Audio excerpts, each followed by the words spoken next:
I am finally getting around to doing some mid-year content. So today we're going to be talking about the best books that I've read so far this year and the worst books that I've read so far this year.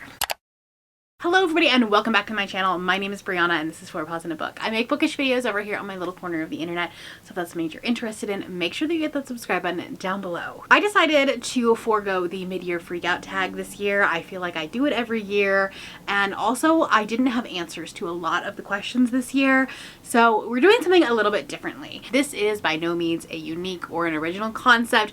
I actually saw both Cassidy and Mel do this video and I thought it was a really good idea, and so that is what we are doing. Today I'm going to be talking about 6 books that I really loved this year and 6 books that I didn't love. This will not spoil any end of year content because instead of actually picking like my top 6 books, I'm going to be giving my best book of each month and my worst book of each month. So there might have been a month where I read 2 books that were fantastic, but I'm only going to talk about one of them in this video. That way in December we still have a lot of new information. So I'm going to start out with my best book of January, and I only had 1 5-star in January, so by default this one won, and that is The Fall Is All There Is by C.M. Kaplan. This is actually a book that I was reading for Spiffbo 9's finalist round. I actually got to tab and annotate this book, and it's funny because this actually like showed up on a lot of people's least favorite books of the month, and I don't know what it was, but this book, it just really resonated with me. I understand how people wouldn't like this book, but for me it just kind of worked. This is very much a character-driven story and you are in the head of one character, and so if you don't like that, it's not gonna work for you. Our character is autistic and you can definitely tell that in this book because the tangents that this character goes on, the hyperfixations that this character has, the anxiety that this character has, it's very much written from an autistic mind, and our author, it's kind of a self-insert book. Our author shares a lot of characteristics with our main character, but I think it kind of worked in this case. It didn't feel self-inserty. It felt like the author just knew what he was talking about. This is about a young man who is a quadruplet. Their father is the king and dies, and so now there is not necessarily an heir to the throne because quadruplets. Who is the rightful heir? So all of them kind of sort of want a piece of it. So there's a lot of like political backstabbing, and so because you're only in one character's perspective, we're seeing a lot of like, you know, the one sibling saying this and one sibling saying this, and so it looks like they are trying to be conniving and trying to manipulate our character, and that's the kind of politics that I really like in a fantasy. This book definitely lacked in the world building, and so that's why it's not necessarily like a perfect book. However, I just had such a good time with it, and it was my first 5-star read of the year, so it has a special place in my heart. It also has a ton of quotable lines that I remember, like, you know, tabbing, annotating. Sometimes the more you worry, the harder it becomes to convey what you're worried about. Nothing ever really goes exactly how you planned, does it? That's the problem with schemes. Life is never the perfect story you make it inside of your head. Sometimes when overwhelmed, pain becomes all you can focus on. But I think the reverse is also true. In a new environment, certain kinds of pain become sort of a background noise, an accent to the scenery. This may not have worked for a lot of people, but it really worked for me. My worst book of January was A Ruin of Roses by K.F. Breene. This was actually a book that I read for the BookTuber favorites video that I did, or series of videos that I did. It was like a scavenger hunt. Where you got to choose which one I liked or which one you thought I liked better. If you haven't watched that one, this one was not it. This was a Beauty and the Beast retelling, sort of. It technically was, like beat for beat. It definitely was.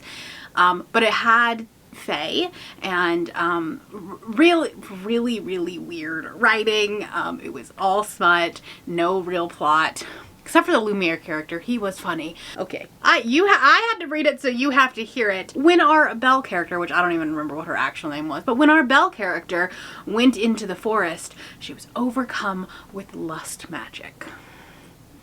That is a thing that I read in this book. I gave it 2 stars.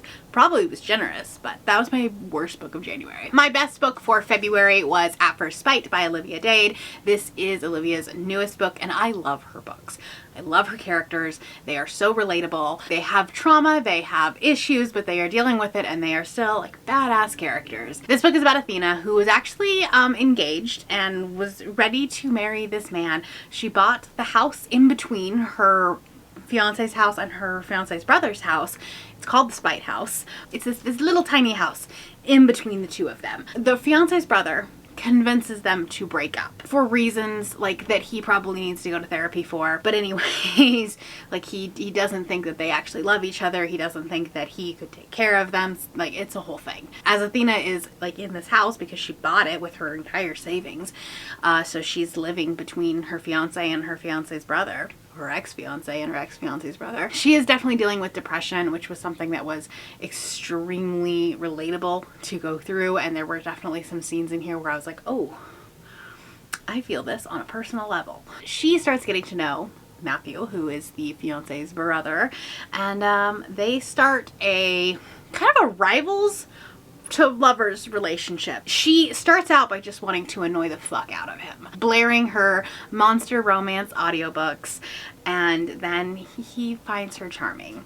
And listen, it's a good time, okay? This book is so sweet, so romantic, and I had such a good time with it. My worst book for February was You Had Your Chance at Lee Burroughs by Piper Rain. This was a book that I read for the football romance vlog that I did over Super Bowl weekend. I didn't have a lot of good books in that vlog. I think there was one that was like enjoyable, but this one was not it. This was a second chance romance, as the title implies, but it was never really like explained why they broke up in the first place, or like what egregious thing he did, and then like when they did kind of elaborate on it, it was like, we should not get back together. So she works for the football team, he's a player on the football team, and I just remember like her not using her brain at all. Okay, there are times where she was like, oh, I shouldn't be into him, I should not give him a second chance, blah blah blah, but also he's hot. And like, ma'am, you work on a professional football team. Every single man around you is hot. Okay, there are 53 men plus all of the backups on that team that are all incredibly athletic. Okay, he is nothing special. I didn't have a great time with this. Did not have a great time with this. Plus, it was like weirdly stereotyping Canadians. I just remember that from the vlog, and it being like just very weirdly stereotyping, because our male main character was Canadian, and she was like mocking him at one point. March was a funny month because my best book of the month and my worst book of the month come from the same series of standalones. They're not actually the same series or the same author, but my best book of the month was Slaying the Shadow Prince by Helen Schurer. This book is phenomenal. I still haven't continued on with any of her other books, but I will. 100% will. But this was such a perfect blend of fantasy and romance for me. I definitely want my romantasy books to have more of a fantasy forward plot to them, something that is driving the plot forward other than the smut. And this is about our main character whose family was destroyed by the Shadow Wraiths, and so she is on a plot for vengeance. She has a mission to carve out the hearts of every dark creature she can find. Then we have Talamir, and he is half wraith. He is a warrior, but he is trying to keep his wraith identity a secret. So obviously we are going to have a mortal enemies, two lovers romance here. This book has so many quotable moments, so many like just beautiful lines. The banter is so good, and it was a great introduction to her writing. On the flip side of that, my worst book of March was Slaying the Frost King by Candace Robinson and Al Beaumont. Now this is a series of 5 standalones within this like greater world, and it's like each one is written by a different author, and so they're standalones, but they're all kind of together, if that makes sense. And this book did not have the plot or the fantasy, the world building surrounding it that Shadow Prince did in the slightest. This is actually my first 1 star of the year. This book gave me the ick from the very beginning. Our Frost King is not a great guy. And so if I don't buy the romance, if I don't want the main characters to be together by the end of the book, then I'm not going to buy into the book. And that is what happened here. There was a time where our main character, like our male main character, basically said that her friend was prettier than her, and like, who says that? Who does that? This book just really gave me the ick. It gave me like very like mean girl type energy, and it was not a great time. not a great time. The only reason I'm keeping it is because I own the whole series and these like pretty covers, but I didn't love this one. I think we can really see a trend in my favorite books of the month and what really speaks to me in a book. First off, I'm definitely in my romantasy era. So my favorite book in April was Dark Knight Golden Dawn by Alison Carr Wechter. This was a book I originally gave 4.5 stars, but I kind of bumped it up to 5 because I couldn't stop thinking about this book, and the characters definitely stuck with me. This is another book where our main character has a form of mental illness, it's like probably equated to PTSD, but she is still a badass. She still like kicks butt, and like, we love her. This definitely is one of the fantasy romances that's a little bit more smut forward. I think that it's very comparable to Katie Roberts' books. So if you like the Dark Olympus series, I think you probably would like this one as well. There is a lot of smut in this, and it's definitely more of like an urban fantasy, like it's present day, not set in the past. This has a marriage of convenience trope, or an arranged marriage trope, where these two clans have been warring, they've been at odds with each other, and so Harlow, our main character, is married off to Finn. They knew each other as kids. She was burned by him, and so definitely has some like trust issues to begin with, and it ends on a cliffhanger, which is really exciting. It has like some almost like mafia tendencies to it. It feels kind of like a mafia romance, but set in this magical, fantastical world. This is a book that, while I loved it, I don't necessarily recommend it to a lot of people. Like, I'm very specific about who I would recommend this to. If you did like Dark Olympus, I think this one will probably work for you as well. And then my least favorite book of the month was Hate by Tate James. I'm standing on the wrong side. Hate by Tate James. This is a book that I read for the Can I Trust Crystal collab. This was actually the group book that everybody read, and like varying degrees. We had 5 stars and we had 1 star. That was me. This is like a revenge romance, and it was White Shoes, and it just didn't make a whole lot of sense, and I didn't like the main character at all. I didn't like the guys. I actually couldn't tell you anything about the guys. None of them had any type of personality whatsoever. I couldn't tell them apart. I couldn't have told you who they were. The other thing is that like one of them, I don't remember which one, but one of them, when they were having sex, was like every other sentence was Madison Kate, Madison Kate. And like he would use her first and middle name, and that's weird. That's just weird. But this is about this woman who gets arrested and like put in jail for this thing that the guys set her up. Like, she didn't actually do it. She wasn't actually guilty, but they set her up. And then when she gets out of jail, she comes back to the house. These guys are living at her house, and then she's like, well, I'm gonna mess with them by pretending to be in a relationship. It's really weird. I didn't get it. I'm so sorry. Moving into May, my best book of the month was Truly Madly Deeply by Alexandra Belfiore.